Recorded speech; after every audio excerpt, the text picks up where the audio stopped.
Hello teachers, learners, and parents. Sir Jeff po, at your service. Alam nyo ba na meron tayong website na tinatawag na DepEd Commons? Ang DepEd Commons ay binuo upang gawing accessible ang pagtuturo at pag-aaral dito sa ating bansa gamit lamang ang inyong mga smart devices gaya ng cellphones, tablets, at computers. Dito ay maaari nating ma-access ang iba't ibang learning materials mula sa Department of Education. Meron itong mga interactive materials, electronic self-learning modules, at instructional video lessons mula sa DepEd TV na tiyak na makatutulong sa pag-aaral ng mga mag-aaral galing ka man sa public o private school. Walang problema dahil welcome ang lahat dito. Para ito sa mga guro, magulang at mga mag-aaral mula sa kinder hanggang grade 12, alternative learning system o ALS, at pati na rin ang special education. At huwag kang mag-alala dahil kahit walang load ay maaari mong ma-access ang mga learning materials. Tama, libre ito. Ang kailangan mo lamang gawin ay i-on ang iyong data at buksan lamang ang iyong browser at i-type ang commons.deped.gov.ph. Alam na ba ng iyong mga kasamahang guro o mag-aral ang tungkol sa DepEd Commons?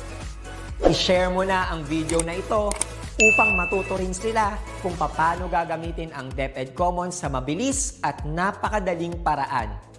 Muli, ito po si Sir Jeff at kita-kits po tayo sa DepEd Commons. Paalam!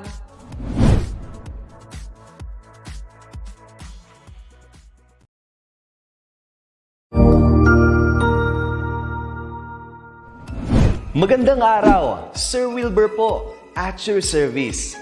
Narito ang ETUlay upang gabayan ka sa inyong pag-aaral upang lubos na maunawaan ang iba't ibang paksa o subject. Ang ETUlay ay isang free online tutorial class na pinangungunahan ng DepEd Educational Technology Unit sa pamumuno ni Undersecretary Elaine Del B. Pascua.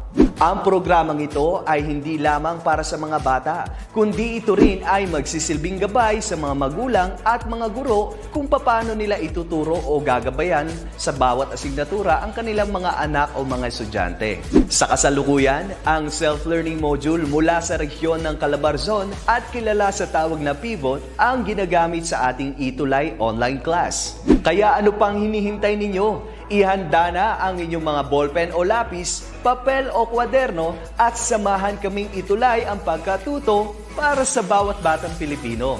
Sama-sama tayong magtutulungan para malampasan ang mga hamon sa panahong ito. Halina't matuto kasama ang inyong online tutor sa oras na ito.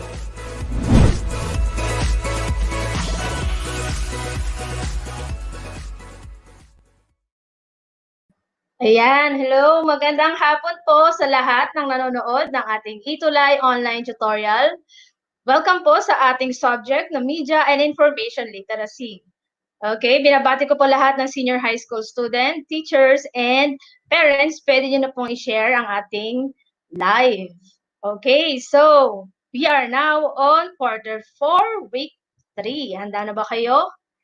So kung handa na, let's begin. Okay, para sa ating week 3, ang topic natin today ay implications of media and information.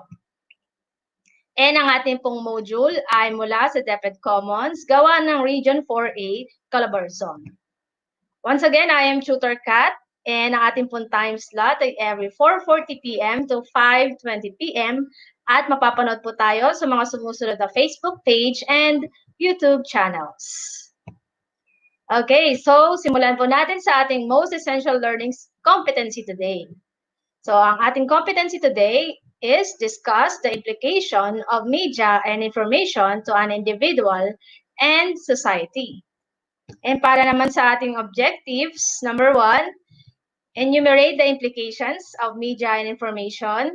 So ano nga ba yung mga implications sa media and information? Number 2, identify the media content that reflects these implications. And number 3, you will make a personal assessment of one's engagement in media and how this engagement elicits personal change. Okay, so before that, so let us have our review. Last week, ang ating topic ay current and future trends in media and information. And para sa ating review, let us have this. So identify lang po natin, identify nyo lang if the statement, okay, identify the correct word within the parentheses. So to complete the sentences. Okay, number 1, ubiquitous or online. So pili lang kayo ano yung tamang word. Learning means that education can happen anytime and anywhere, everywhere. Okay, so if your answer is ubiquitous, you are correct. And number 2, the grammar of the digital world is hypertext or linear text. What is your answer? Okay, you may type in the comment section po para ma-shoutout po natin ang inyong mga school if you are watching right now sa ating live. Okay, so ang grammar ng digital world ay tinatawag na hypertext. Number 3, when it comes to management, MOOCs are cheaper compared to traditional learning. Number 4, MOOC program is restricted or flexible for the learner. So, kilala ang MOOC program bilang flexible sa mga learners kasi hawak natin yung sarili nating oras. We can access it anytime, anywhere. Number 5, the influx of online learning opportunities that allows wide networking is a clear proof that we are in the, so anong tawag sa age natin ngayon? We are called the connected age. Okay, another thing as part of our review, so last week we discussed about the different trends or trends in technology or in media and information. So, meron dito mga blanks, so identify natin ano kaya itong technology na to, current trend. Okay, we have Google Assistant, Amazon Alexa, Microsoft Cortana, we have Apple Siri, and we also have this kind of game sa mga Android phone. How do we control it? We use our voice. So the trend is voice and tone recognition. We have already discussed this last week. Okay, number 2 review for our review. And here's the clue. We have Netflix, we have Spotify, and we have solar LED light. We have sensor doors and smoke detector. Okay, anong klaseng technology ang ginagamit ng mga yan?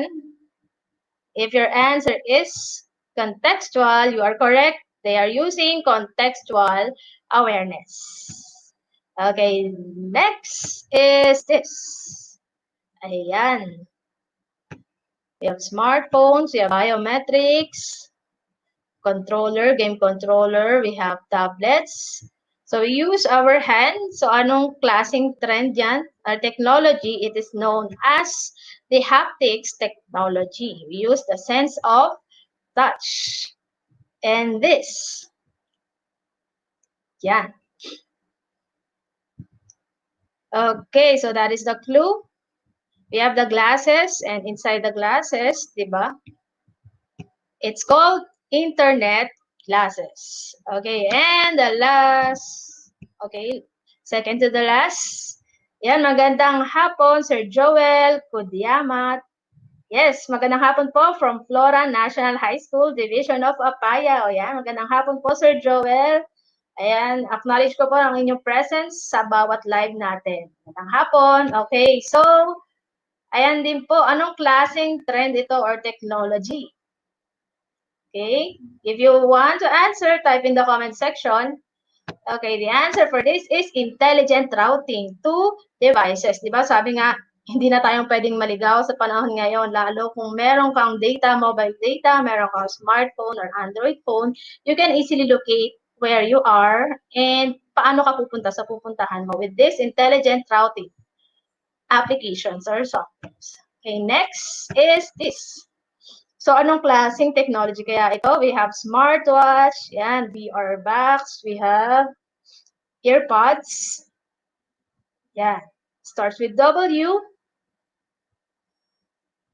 Okay, so if your answer is wearable technology, that is correct. So, yan mga yan ay mga wearable technology. So, alam ko marami sa atin ang meron ng mga technology na ito at ginagamit natin to sa ngayon. Ang meron ako ngayon is yung earpods, yan. Nagkaroon din ako ng VR box. Yan. Okay, next is this. Okay, so anong klaseng technology kaya ito? Gawa ito ng Google.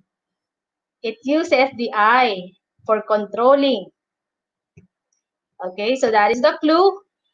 It's the eye tracking technology. So those are the trends in technology, in media, and information that we discussed last week.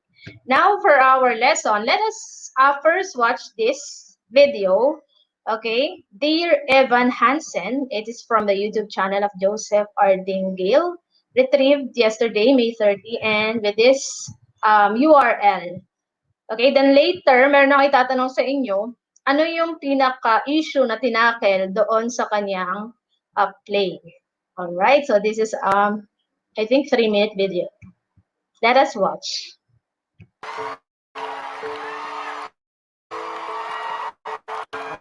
I've learned to slam on the brake before I even turn the key, before I make the mistake, before I lead with the worst of me. Give them no reason to stare, no slipping up if you slip away. So I got nothing to share. No, I got nothing to say. Step out of the sun if you keep getting burned. Step out of the sun because you learn, Outside always looking in more than I've always been, cause I'm tapping on the glass. I'm waving through a window. I try to speak, nobody can hear, so I wait around for an answer to a watching people pass. I'm waving through a window.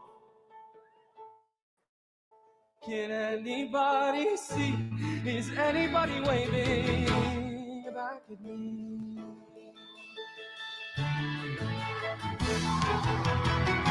We start with stars in our eyes. We start believing that we belong, but every sun doesn't rise, and no one tells you where you went wrong. Step out of the sun if you keep getting burned. Step out because you learn, on the outside, always looking in. Will I never be more than I've always been? Cause I'm tapping on the glass, waving through a window. I try to speak, but nobody can hear, so I wait around for an answer to a fear. While I'm watch. Can anybody see? Is anybody waiting? When you're falling in a forest, do you ever really crash? You're falling in a forest and there's nobody around. Do you ever really crash or even make a sound? When you're falling in a forest and there's nobody around, do you ever really crash or around? Do you ever really crash or even make a sound? Did I even make a sound? Did I even make a sound? It's like I never made a sound. Will I ever make a sound? On the outside, always looking in. Will I ever be more than I've always been? Cause I'm tapping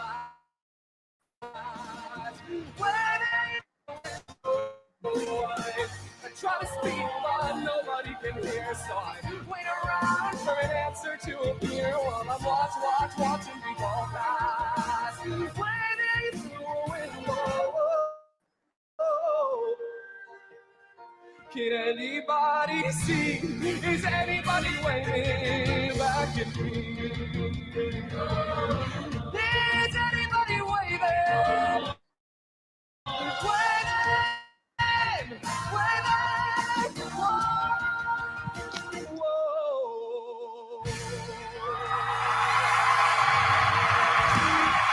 Okay, so Kung napanood niyo mabuti yung video, kung naintindihan natin yung mga sinabi, mga words na lumabas sa bibig ni Evans, it's a Broadway stage musical made waves for tackling sensitive issues regarding today's generation. So ano kaya yun sa tingin niyo?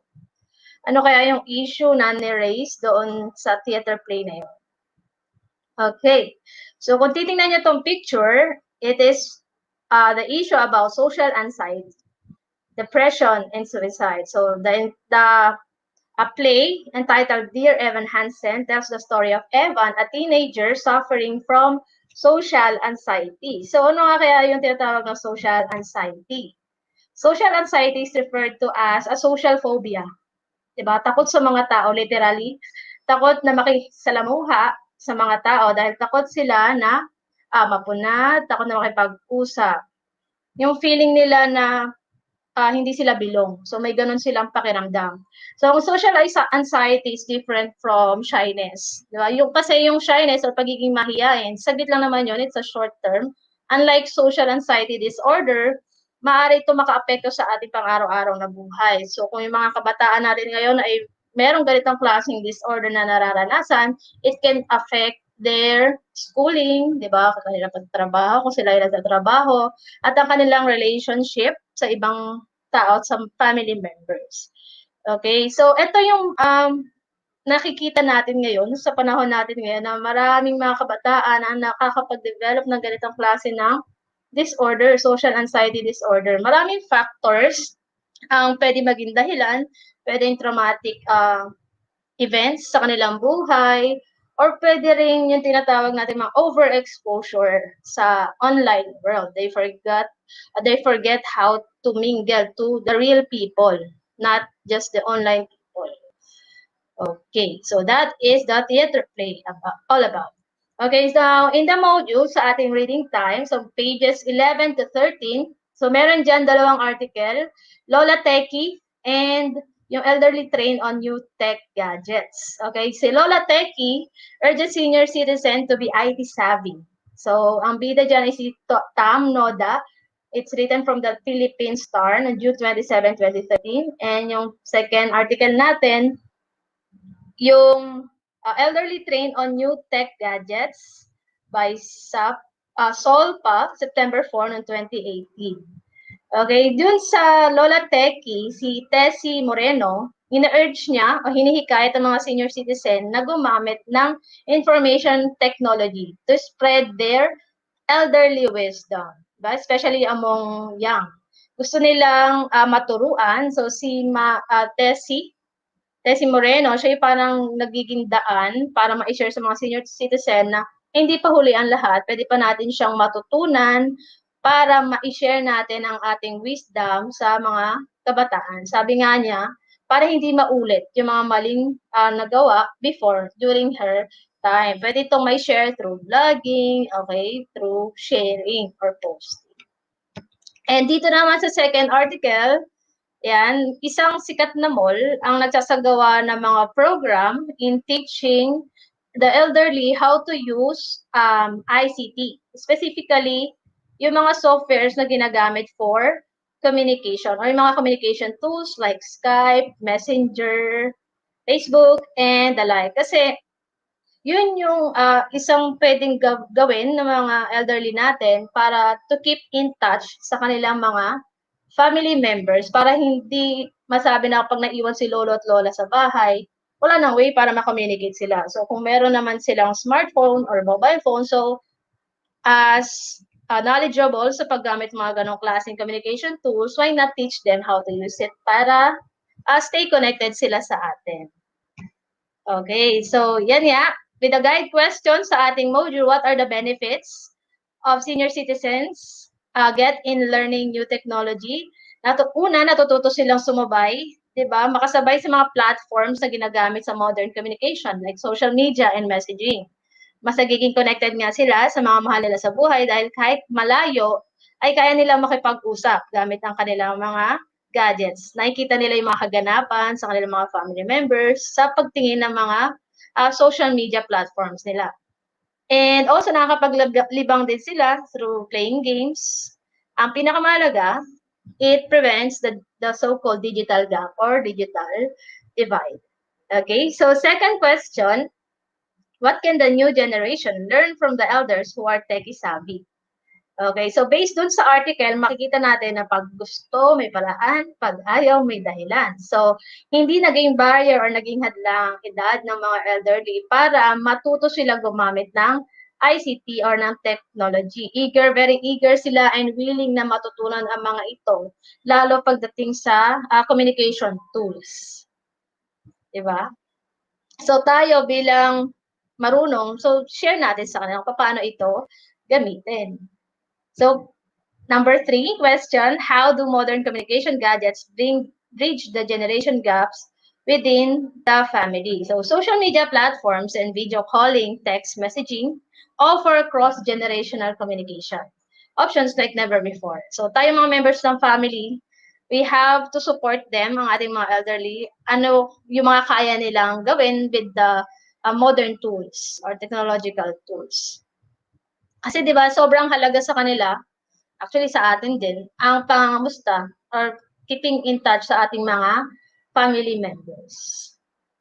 Okay, now let's move on with our topic, implications of media and information. So, ano nga ba yung dahilan bakit tayo merong subject na media information literacy bilang core subject sa ating curriculum? Now, the UNESCO refers media and information literacy as the essential competency and skills that enables people to engage with media and other providers effectively and develop critical thinking and lifelong learning skills to socialize and become active citizens. So, ang media information literacy ay isang pinakamahalagang skills or competency na dapat magkaroon ang bawat tao sa panahon natin ngayon, sa digital or connected age. Kasi nga with the availability of vast informations, 'di ba, we have to be smart. We have to be literate, okay, on how to filter those things. Okay, so sabi nga, ang media information is meant for a better world. So number 1, media information improve quality of life. So, hindi natin maitatanggi, di ba, na napakalaki na ng pagbabago or improvement ng ating buhay sa pagpasok ng digital age, and it really improves our quality of life. So, yung dating matagal, bago may padalang mga messages o mensahe in just one click or split of a second, pwede na natin itong maisend. Yung dating mahirap na gawing research, di ba, nung wala pang internet, nung wala pang Google, pupunta tayo, library hopping tayo para lang makakuha ng mga iba't ibang references, mga related researches, related studies. So with availability of internet, mas madali tayo makakuha ng mga makabuluhang information online. And also, 'di ba, yung dating mahirap matutunan hangga't hindi ka natuturuan ng tatay mo paano ba gumawa ng isang maliit na table, hangga't di ka natuturuan, hindi mo siya magagawa. Pero with YouTube, di ba, with the different tutorial videos, kaya natin siyang matutunan all by ourselves. Okay, so those are just some of the things that that media information helps us to improve the quality of life. It helps us actually na ma-maximize natin ang ating time sa bawat araw. As I see it, di ba? Kasi mas nagiging productive tayo. Okay, next. Media and information for greater political participation. So, yung media at ang government ay may matagal na at matatag na relasyon when it comes to the field of public service. So, while the government serves the people by leading the nation towards progress, yung media naman ang nagiging tulay o yung nagiging daan natin para maipaalam ito sa publiko. So, bukod dito, yung media din ang nagiging mata at tenga ng mga tao o ng mamamayan sa mga nangyayari sa gobyerno sa pamamagitan ng mga media reports, 'di ba? Mga activities and issue. Now with that, 'di ba, we became active citizens of a democratic society. Lalo na we have the different social media platforms. Okay. And third one, media information promoting economic opportunities. It is true that the influx of media offerings has led to the creation of more jobs in the media. Maraming mga job opportunities ang na-open because of media information. May mga bagong trabaho na nabuo. Like social media marketer, wala naman yan dati, di ba? Mga virtual assistant, mas nakilala yung tinatawag mga graphics designers, video editors, animators, digital marketing officers, so on and so forth. So maraming mga job opportunities, IT-related job opportunities ang na-open, okay, with media information. Another thing, kung ang isang website, di ba, ay sikat na sikat, maraming mga gumagamit or maraming mga users nito, maraming mga advertisers ang willing na magbayad just for you to promote their products and services. So, kaya kung mapapansin nyo, di ba, sobrang daming ads sa Facebook, YouTube, Instagram, and Twitter, lalo sa YouTube. So, specifically, ang isa sa mga napansin natin na website na nakakatulong financially din, lalo ngayong pandemic, sa mga home-based, di ba, yung mga creators natin o yung mga vloggers kasi nababayaran yung mga content nila ng YouTube. Basta ma-reach lang yung certain number of subscribers and views. Another thing is yung pag-a-apply ng trabaho, di ba? Dati, you have to walk in to that company, mag-a-apply ka. Ngayon, lahat, halos karamihan, ay may tinatawag na online applications. Okay, so those are just some. Napakarami pa pong mga opportunities, economic opportunities na na-open with media and information. Okay, and the fourth one, media and information for improvement of learning environment. Ito, we are experiencing this now dahil, di ba, sa pandemic, we learn the so-called distance learning, online learning, di ba, yung mga guro natututong gumamit tayo ng iba't ibang edtech tools to maximize the learning experience of our learners. Pati yung mga students natin na-open sila sa iba't ibang mga tools, diba, mga applications, pwede pala itong gamitin sa pagtuturo ng ganito, ay mas natututo pala yung estudyante pag ito yung ginamit kong technology. So, ito yung mga naitutulong sa atin ng media and information. So, sabi nga, di ba, pag kinumbine natin ang technology, the content, and the pedagogy, ma-improve ang positive learning experience ng ating mga learners. Isa pa, yung discuss natin last week, di ba, with the acronym MOOC, we can actually take up courses fully online. We don't need to go to a physical school, just purely online, kaya natin makatapos ng isang course. Hawak pa natin yung oras natin. So, nagkaroon tayo ng option ngayon when it comes to education. And number 5, media and information individuals as more cohesive social unit. Okay, so ano ba ibig sabihin natin ng cohesive social unit or cohesion? Cohesion means the act or state of sticking together tightly. Pagkakaisa. So sabi nga, media and information literate individuals are said to be more cohesive social units than those who are not. Lalo kung sila ay actively involved sa mga kaganapan sa ating society. So, the media is said to have the power to affect social change. Yes, totoo po yun. Napakalaking epekto ng media sa societal change, sa pagbabago na meron tayo ngayon. So, totoo lang, actually, it's not just the media ang nagdudulot ng change. Okay, kundi yung mga tao, di ba, yung mga taong gumagamit ito, yung mga media and information literate individuals na humihingi ng pagbabago. At ginagamit nila yung social media or media platforms to express their position, their ideas about certain things or issues. Okay, so these are the implications of media and information. Okay, so para sa ating what I have learned sa ating module, so napanood niyo na ba yung movie na The Greatest Showman? So one of the most iconic songs made for a movie is Justin Paul Bench Pasek's This Is Me from the movie The Greatest Showman of 2017. Kung titingnan niyo sa malapitan itong picture, ayan, so iba't ibang klase ng tao, iba't ibang klase talents, skills, yung mga kaya nilang gawin. So this has become an anthem during the time when diversity was demand in many societal institutions. So you can read the lyrics of the song, you may even sing along with the lyrics of the video by YouTube, then you will answer the following guide questions. Okay, so ano yung mga sasagutan natin after reading yung lyrics ng This Is Me? So This Is Me is a musical interpretation of the cries of the marginalized, disenfranchised, the bullied, and the outcast. Yung mga tinatawag natin mga kakaiba or mga naiiba. Do you believe that this song does its work to promote social inclusion? Okay talaga ba na yung kanta na to ay napopromote ng social inclusion or pagkakaisa? Okay, so you may answer this question sa ating pong module. Okay, next is search various interpretations of this song through different platforms, which members of the society are presented in the videos.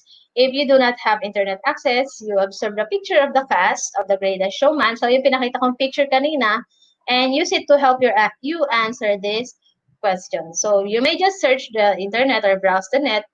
Maghanap tayo ng iba't ibang interpretation doon sa kanta na This Is Me. So, tingnan na natin kung meron pagkakaiba. Okay, then number 3, you will cite other media and information utilized to foster social inclusion in a pluralistic society. So, meron tayo na-encounter dito na word, pluralistic society. Ano ibig sabihin niya? So, pag sinabi natin pluralistic society, it is a diverse one where the people in it believe all kinds of different things and tolerate each other's belief even when they don't match their own. So magbigay pa tayo dito sa ating question number 3, magbigay pa ng mga halimbawa ng mga media information content. Okay, maaari itong movie, poster, poem, kanta, artwork, okay, na nagpapakita ng social inclusion o pagsasama-sama o pagiging united sa kabila ng pagkakaiba-iba. So, maaaring magkakaiba ng lahi, edad, o kahit ano pang aspeto ng pagkakaiba. So, one example nga dyan is yung The Greatest Showman. So, search lang tayo or hanap tayo, isip tayo, baka meron na tayong napanood or nakita na ganong klase ng tema na media and information. So, that is for guide question number 3. Okay, para naman sa ating what I can do part, so let's compare notes. Okay? So, kung hawak niyo ating module, makikita niyo dyan, meron dyang table. Okay? So, let us look into how the implications of media information are reflected in actual situations. So, since I am a Gen Xer, Gen X ako, a 1990s youth, and you belong to the Gen Z, okay, Generation Z, anyone born from 1997 onwards, according to DMOC 2019, let's try to compare notes. So I'll tell you accounts during my youth when media and information educated me, and tell yours based on the latest trends and news. Okay, so ito yung mga halimbawa niyan. So implications of media information sa improves quality of life. Okay, I'm going to read yung una. Sa Gen X, ito, in the 1980s, 1990s, I enjoyed viewing commercials about innovative consumer products. Some TV shows would also include segments for endorsements of their products, of these products. These products include toothpaste that came on soft plastic tubes, calamansi infused laundry soap, and my all-time favorite comfort food, instant pancit canton. So ano yung pinaka counterpart naman yun sa inyo? Sa panahon ninyo ngayon as Gen Z, how does the media information improves your quality of life? Okay? Ito pa yung isang example, promotes greater political participation. Yan. So, pwede nyo po yung basahin sa ating module. Nandyan mo po yung mga examples. Okay, and as more cohesive social units. So, ano yung katumbas nitong mga to, mga implications sa inyong generation ngayon or naranasan nyo ngayon? Okay, so for our assessment, so meron ditong 8 visual contents from the internet. Ay identify nyo lang, ano yung mga implications ng mga ito as an individual or as a society. So choose from the following. So pili lang kayo dito. A, improves quality of life. B, promotes greater political participation. C, provides economic opportunities. D, improves learning environment. And E, hones individual as more cohesive social units. So afterwards, support your choice using 1 or 2 sentences per content. Okay, so ano yung mga picture na yon? So eto lang po yun. So, yan. Tingnan lang po natin yan. Pili lang kayo dyan sa 8 visual contents. Then, pili kayo dito kung ano yung meaning behind the pictures. Okay, you may support your answer by with 1 or 2 sentences. Okay, so that's all for today. I hope marami po kayo natutunan sa ating topic today, implications of media and information. Thank you so much. If you have comments and suggestions, you may email us at edtech@deped.gov.ph. Okay, yung mga sumusunod pong tutorials, so panoorin po natin. We have ALS, General Chemistry. We have tomorrow, Mappy Tuesday, and we have Choose English Day. Thank you so much, and have a blessed week, everyone.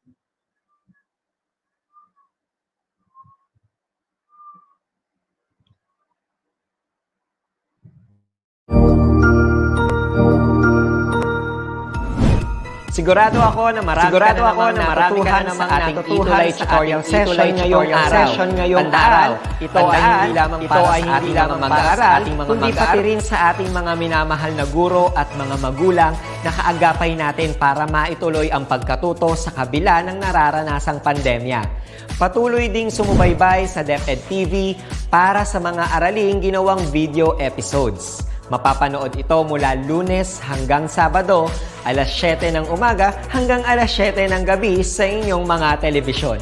Abangan bukas mula 1:00 ng tanghali ang iba pang aralin sa ating ETUlay free online tutorial session sa English. I-like and subscribe at manatiling nakasubaybay sa ating ETUlay tutorial session sa DepEd Edtech Unit FB page at Educational Technology Unit channel sa YouTube at sa DepEd Tayo at DepEd Philippines social media accounts. Paalam!